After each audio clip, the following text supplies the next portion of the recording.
बिस्मिल्लाहिर्रहमानिर्रहीम। अस्सलाम वालेकुम। पाकिस्तान और ईरान के मामलात इतने ख़राब हो चुके हैं इस वक्त कि ईरान ने पाकिस्तान के बॉर्डर के पास अब तक की सबसे ज़्यादा अहम और ख़तरनाक मिलिट्री ड्रिल्स करना शुरू कर दी हैं। देखिए, मिलिट्री ड्रिल इस वक्त उन्होंने की है, उसकी वजह यह है कि पाकिस्तान ने चूँकि हमला किया है, लेकिन अब ये जो मिलिट्री ड्रिल्स और एक्सरसाइज और इसके बाद ईरान ने फैसला किया है कि वो पाकिस्तान के बॉर्डर के करीब तकरीबन अहम अहम जगहों पर अपना डिफेंस सिस्टम डिप्लॉय करने जा रहे हैं, यानी तैनात करने जा रहे हैं। क्योंकि ये जो ईरान इराक जंग हुई थी 80 की दहाई में, ये उसके बाद पहला हमला है कि ईरान के ऊपर इस तरह हमला हुआ है किसी जानिब से। अब ये अहम नहीं है कि मारा कौन गया, क्या सूरत हाल हुई, ये इतना अहम है। पाकिस्तान पर तो चूंकि अमेरिका ने भी कर दिया है, हमारे तो ड्रोन भी हमले होते रहे, एबटाबाद ऑपरेशन हो गया, फिर इंडिया ने आया किया, हमने जवाब भी दिया। लेकिन ईरान ने अब ये किया और उसके बाद पाकिस्तान ने उसको जवाब दिया है, और ये बड़ा देना ज़रूरी था। देखिए, आप किसी भी तर्ज पर जो मर्जी आप करें, आपके हमसाये में हम बैठे हुए, कल कोई ऐसी सूरत हाल होगी, आप कोई भी हमला कर देंगे, कोई इंडिया कर देगा। अब आप ज़रा इंडिया को देखिए, उससे पूछा गया, कल उसने कहा कि थी वो असल में ईरान हक रखता है हमला करने का, तो आज जब पूछा कि पाकिस्तान ने भी हमला किया तो आगे से वो कहते हैं नो कमेंट्स। तो लिहाजा सूरत हाल ये पैदा हुई है कि ईरान ने इस वक्त जो मिलिट्री ड्रिल्स करना शुरू किए वो बड़े ख़तरनाक हैं। और इन मिलिट्री ड्रिल्स का जो पाकिस्तान के बॉर्डर के करीब करना, ये असल में क्लियर पैगाम दे रहे हैं कि उन्होंने पाकिस्तान को कहा है कि हम जंग के लिए तैयार हैं, और अगर ये जंग होती है फुल स्केल वॉर, तो हम ये लड़ाई के अंदर हिस्सा लेने को मुकम्मल तौर पर तैयार हैं, और हमारी जानिब से हमला भी होगा, लड़ाई भी होगी, फौजें भी भेजेंगे, सब ये काम होगा। जाहिर सी बात है, अगर ईरान ये सोच रहा है तो पाकिस्तान की फौज भी इस वक्त मुकम्मल तौर पर हाई अलर्ट है, और हम हर तरह का एक जवाब देने को तैयार हैं। अजीब बात यह है कि इस वक्त बिल्कुल आप ये कह सकते हैं फ्रॉम नोवेयर, यानी अजीबो गरीब सूरत हाल है। कोई दुख ही नहीं बनता था इस वक्त कि कोई लड़ाई होती, कोई लड़ाई की वजह बनती। या तो आपका कोई तनाज़ा चलता आ रहा हो तो समझ आती है, तनाज़ा कोई पहली दफ़ा थोड़ी चल रहा है, ये तो बड़ा लंबा है हमारा। वो हमें कहते हैं, हम उनको कहते हैं, हम उनको कहते हैं कि भाई आपके यहाँ पर हैं, वो हमें कहते हैं, और ये चलता रहता है सिलसिला। इसका ये मतलब नहीं है कि आप बॉर्डर क्रॉस करके आप मिसाइल मार दे, आप ड्रोन्स मार दो, फिर आपको भी जवाब जाहिर सी बात है मिलना है। अब सूरत हाल ये है कि ईरान फुल स्केल वॉर के लिए तैयार है। फुल स्केल वॉर, जब आपने इस तरह का हमला करना होता है तो आप उससे पहले अचानक मिलिट्री ड्रिल्स करते हैं। आप बताइए कि इस वक्त हंगामी फोन की घंटियां बज रही हैं और तुर्की बीच में पड़ा है। अब वो कह रहा है ईरान को और पाकिस्तान को, उन्होंने कहा है कि भाई आप ये काम डाउन हो जाए, फौरी तौर पर राब्ते हो रहे हैं। इसी तरह देखिए, अफगान तालिबान भी बीच में आए, उन्होंने भी बयान जारी किया, उन्होंने कहा कि ये जो रीजन है ये बड़ी देर बाद सलामती की तरफ आ रहा है, तो आप ये काम ना करें एक दूसरे के साथ ये लड़ाई करें और ये मामला तय करें। इख्तलाफात तो सबके हैं, लेकिन इस सारी सूरत हाल में हम जंग की तरफ चले जाएंगे तो बड़ी तबाहकुन सूरत हाल। उधर आप देख लें कि चाइना ने इस वक्त जैसे ही देखा है कि ईरान की जानिब से मिलिट्री ड्रिल हुए, जाहिर सी बात है ईरान अगर मिलिट्री ड्रिल कर रहा है और वहाँ पर उनके जो डिफेंस सिस्टम आ गए हैं, उनकी फोर्सेस आ गई हैं, तो हमने इस सारे मामले पर चुप तो नहीं बैठना ना कि कोई आए हमें ख़त्म करके और मार के चला जाए और मुंह देखते रहे। ऐसी सूरत हाल तो नहीं पैदा होगी। जाहिर सी बात है आपको जवाब मिलता है। अब बाकी सारे इख्तलाफात और चीज़ें इनको साइड पर रखें। ये अजीब बात ये है कि असल कहानी कुछ और है। ये मामला इस तरह नहीं है जिस तरह नज़र आ रहा है। देखिए, इसके बड़े पहलू हैं। एक तो ईरान को ये खदशा कि फ्यूचर के अंदर आप ये जा सकते हैं, वो एक अलग बात है, वो उनको पहले भी था। हम तो पहले भी नहीं गए यमन वाली लड़ाई में, लेकिन इस वक्त आपकी फोर्सेस इतने बड़े पैमाने पर जंगी तैयारियां कर रही हैं जैसे ये सारी की सारी जंग जो है वो हमारे खिलाफ ही लड़ी जानी है। ये मामला बड़ा ही अजीब है, बड़ा ही हैरान कुन कर देने वाला है कि ईरान की जानिब से ये हमला और वो फिर मिलिट्री ड्रिल्स के लिए तैयार है। देखिए, दो सिनेरियो यहाँ पर समझ ले। इन केस ईरान पाकिस्तान पर हमला करता है, पाकिस्तान ने देना है जवाब।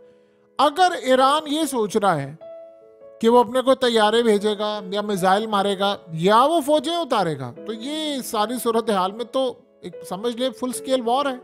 तो फुल स्केल वॉर अभी तक तो देखिए, उन्होंने हमला किया तो हमने जवाब दिया। हमने भी यही कहा है कि भाई हमने आपकी इन जगहों पर हमला नहीं किया, यानी आपको मिलिट्री के लोगों को नहीं मारा। सवाल यहाँ पर ये पैदा होता है कि ये मामला अब जा किधर है। अगर ये लड़ाई हो जाती है तो फिर ये पूरे का पूरा खित्ता आप डिस्टेबलाइज समझे, और ये एक सिनेरियो जो बना हुआ था गजा की जानिब से, फिर वो वहां से निकलकर फिर यहाँ तक मामला आ जाता है और ये बड़ी अजीबोगरीब सूरत हाल होगी।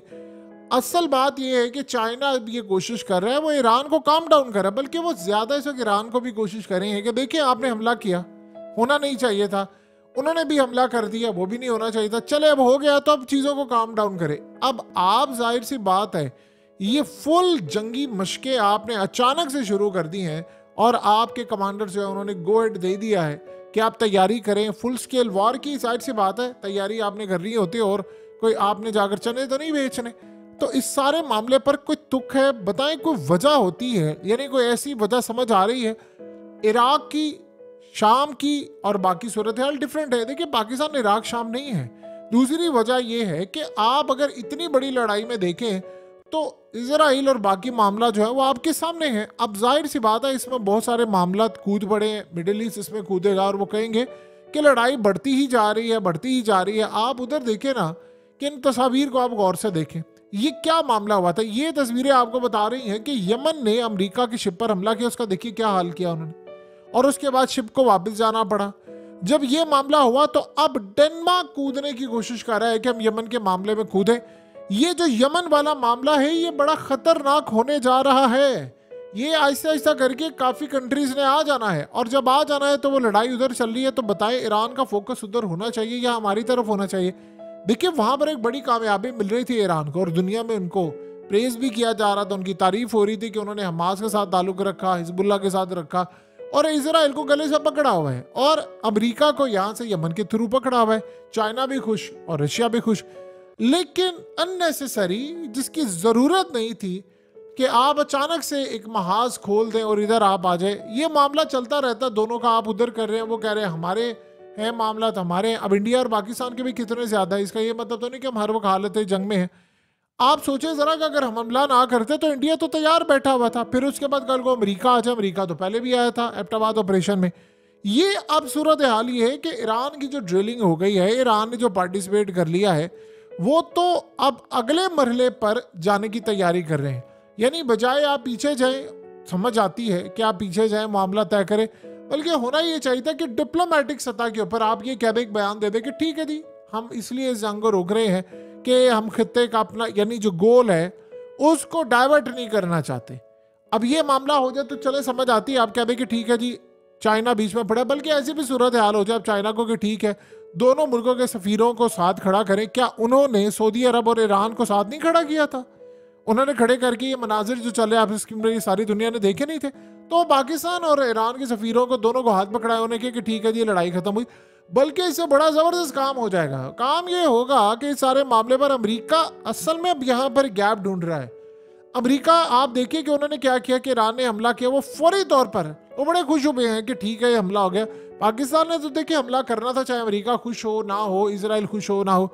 इसराइल इस हमले के बाद अमेरिका को उकसा रहा है कि आप हमला करें, और वो जाहिर सी बात है अमेरिका को कह रहे हैं कि आप हमला कर दो ईरान के ऊपर। देखो पाकिस्तान ने भी कर दिया। तो इस सारी सूरत हाल में अमेरिका और इंडिया ये चाहेंगे कि पाकिस्तान की तो जंग छिड़ जाए। तो ये उनके लिए मफाद के अंदर आ सकता है, हमारे लिए नहीं है। अब जाहिर सी बात है लड़ाई होती है तो सबसे बड़ा जो मामला यहाँ पर होगा वो दोनों ममालिक के लिए इकोनॉमिक वाइज। देखिए हमारी कंडीशन इकोनॉमिक वाइज बहुत ज़्यादा ख़राब है, लेकिन इसके असरात फिर ईरान को भी भुगतना पड़ेंगे। अब दोनों ममालिक आपस में जब लड़ाई कर रहे हैं, सबक सिखाना तो फिर एक लाजमी बनता है। दुनिया के अंदर सारी दुनिया ने ईरान को इस वक्त तारीफ की कि भाई ये उन्होंने जो बैक सपोर्ट किया, हौसियों को वो कर रहे थे और उन्होंने रिजल्ट प्रोड्यूस किए। जाहिर सी बात है हौसियों ने जो टेक्नोलॉजी इस्तेमाल की वो ईरान की। इसका ये मतलब तो नहीं है कि आप अपने हमसाये के खिलाफ अब लड़ाई शुरू कर दें और लड़ाई फिर इस लेवल पर चली जाए कि अब आप फुल स्केल वॉर की तरफ जाएं। यानी ये जो जंगों का देखिए पाकिस्तान ड्रिलिंग आम रूटीन में करता है। अब हमने ईरान के साथ मिलकर कल ड्रिलिंग की, लेकिन इसका ये मतलब तो नहीं है कि अब उन्हीं के खिलाफ चढ़ दौड़े। ये सारे मामले के अंदर चीजों को काम डाउन रखने की जरूरत है। देखिए जिस दौर में हम जी रहे हैं, ये जो आजकल लड़ाई हो रही है, उसमें एक गलती, सिर्फ एक गलती सिर्फ होती है और ये सारा कुछ तहस-नहस हो जाता है। मिसाल के तौर पर अगर ईरान हमला ना करता तो फिर सारी सूरत वाज़ेह हो जाती, फिर पाकिस्तान ने भी कोई हमला नहीं करना था तो चीज़ें काम डाउन हो जाती, कोई मसला नहीं था, हमारा भी उनका भी नहीं कोई मसला। अब चूंकि ईरान ने हमला किया, पाकिस्तान ने जवाब दे दिया, अब ईरान दोबारा फुल स्केल की तैयारी कर रहा है। जाहिर सी बात है जब वो करेगा तो पाकिस्तान भी पूरी तरह जवाब। इतनी पिछले कई सालों में पाकिस्तान की फौजें हाई अलर्ट नहीं थी जितनी अब हो गई हैं। तो यहां से आप अंदाजा लगा लें कि ईरान ने जो मिलिट्री ड्रिल्स की तैयारी शुरू कर दी है, एक्सरसाइज कर रहे हैं, तो वो इस मकसद के लिए नहीं कर रहे कि उन्होंने अमेरिका पर हमला करना है।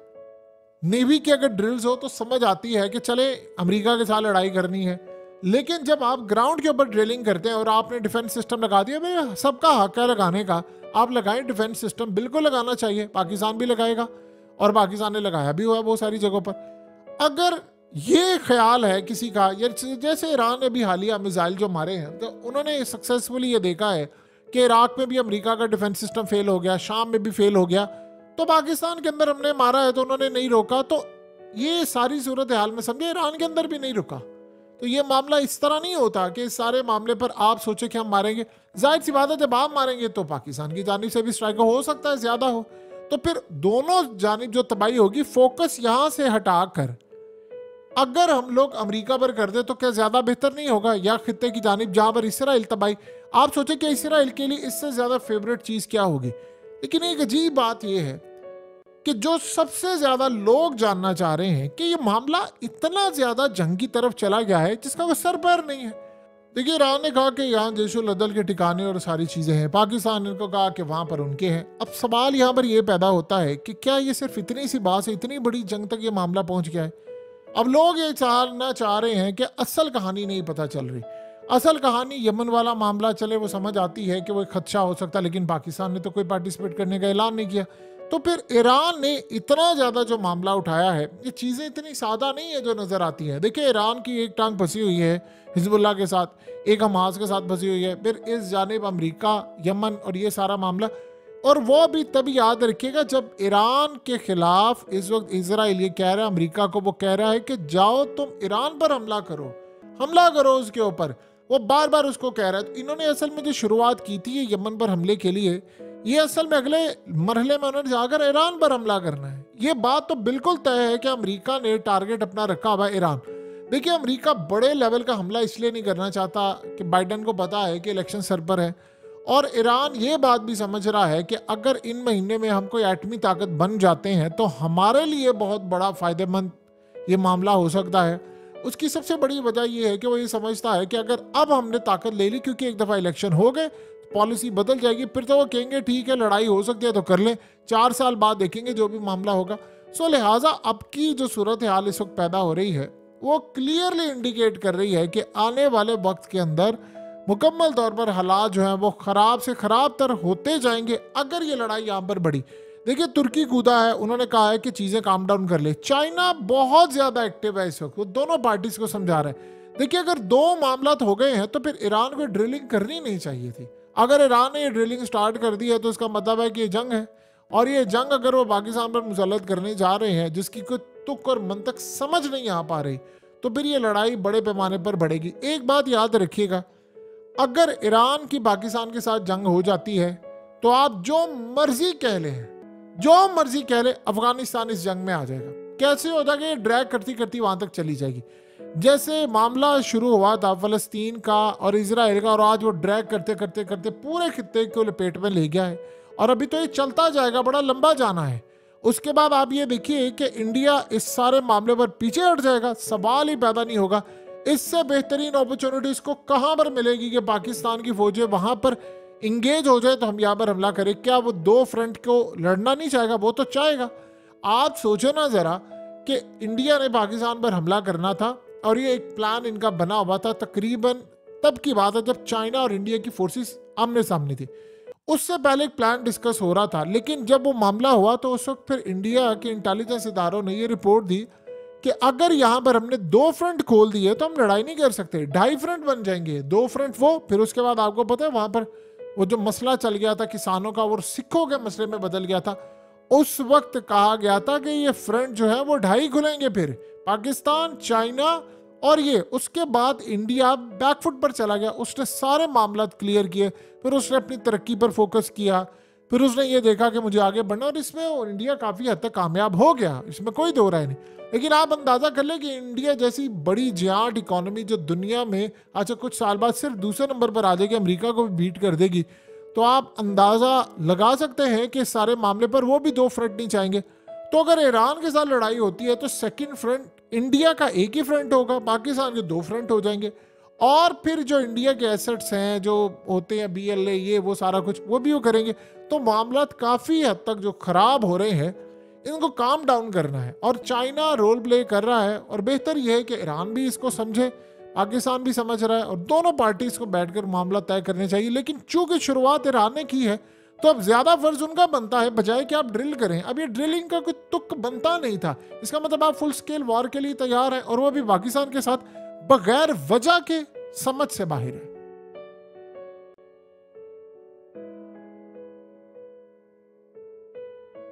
हकीकत टीवी को सब्सक्राइब करना मत भूलें, वीडियो को लाइक करें, शेयर करें, और कमेंट सेक्शन में अपनी राय का इजहार जरूर करें।